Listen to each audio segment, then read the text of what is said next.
Здравейте на всички! Днес ще ви покажа един ден как минава така, като правя крака. Аз клека го правя 5 на 5 и от това съм доста доволен. След това минавам на лек преса и там продължавам. Тук мисля, че има 210 кг. Тук правя 4 серии по 12. След това почвам на това. Не знам как се нарича дори машината.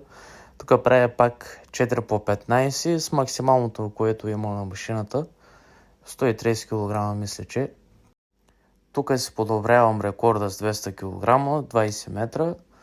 Това го правя почти на всяка тренировка. С 150 се връщам, защото не можах да дигна 200 този път. Тук минавам на следващото упражнение. Не ми стигна време да снимам всичките.